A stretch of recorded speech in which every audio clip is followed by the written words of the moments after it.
5 perkara yang akan dibuat kalau dapat 200,000. Itu pula kan pasal 200,000 ni. Saya tak nak komen lah pasal yang tu. Tapi saya nak berangan lah kan. Andai kata tiba-tiba ya datang 200,000, apa yang akan dibuat? Nombor 1, dah tentulah bayar hutang. Tak kira lah apa-apa hutang yang ada. Terutama kalau ada hutang dengan kawan-kawan, hutang kepada siapa lah. Yang paling penting macam saya, hutang yang masih ada kan adalah hutang rumah. Tak tentulah nak langsaikan. Walaupun 200,000 tu tak cukup, dapatlah bayaran prinsipal untuk rumah. Banyak kan. Boleh dah. Boleh dah kurangkan faedah kan. Lagi cepatlah habis bayar. Hutang kat kawan-kawan pun kena bayar. Tak kisahlah. Selain daripada hutang dan pelbagai lagi lah. Kena tengok terutama hutang-hutang yang kita tahulah. Nombor 2. Kalau dah selesai hutang, baki tu simpanlah dalam mana-mana tempat yang kita tahu. Tabung haji ke, fixed deposit ke, atau apa-apa saja yang boleh kita gunakan untuk menyimpan di masa hadapan. Kita pun tak tahu kan. Hari ni mungkin hidup kita okey, akan datang susah, terdesak nak pakai duit. Itulah gunanya simpanan. Tapi kena pandai-pandai lah cari tempat simpan. Simpan tak semestinya simpan dalam bank je.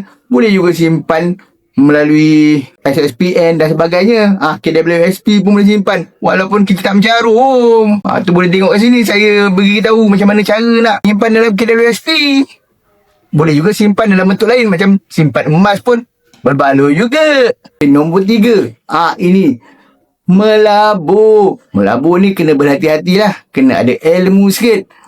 Kalau tidak, pitam. Sebab melabur ni tak ada jaminan keuntungan berbanding simpan yang memang duit tu ada jaminan lah. Walaupun tidak 100% kan.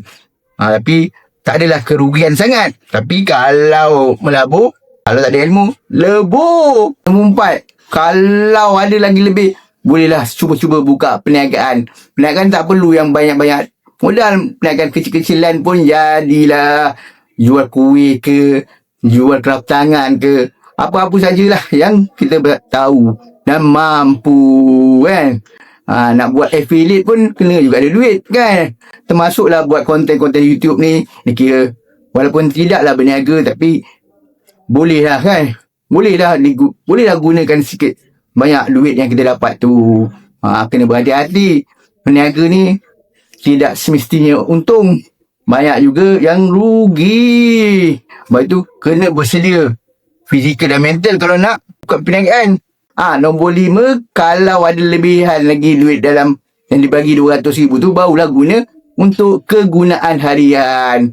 Apa pun kena buat bajet yang betul sebab 200,000 tu tak adalah banyak mana. Kita belilah benda yang berbaloi. Dan kalau ikutkan, kalau mampu mungkin boleh pergi menunaikan umrah ke kan, ataupun menunaikan umrah. Sebab kalau haji macam tak cukup. Jadi pandai-pandailah kita jadi gunakan. Jadi itu jadi saya rasa sesuai jugalah kalau kita boleh pergi umrah kan. Okey, itulah serba sedikit 5 perkara kalau tiba-tiba dapat rezeki datangnya 200,000.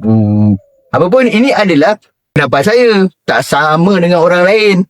Jadi pada saya lah, kalau ada orang tu, kalau dia dapat duit banyak dan bercita-cita yang lain daripada ini, itu tidak salah. Itu terpulang kepada masing-masing dalam menguruskan kewangan. Kalau silap langkah, terbalik juga kan. Apa pendapat anda? Boleh kongsi anda punya idea juga. Mungkin boleh jadi panduan kepada orang-orang, termasuklah saya. Macam biasa, yang belum subscribe boleh subscribe, like, share dan komen video ini. Saya Zulzarizi.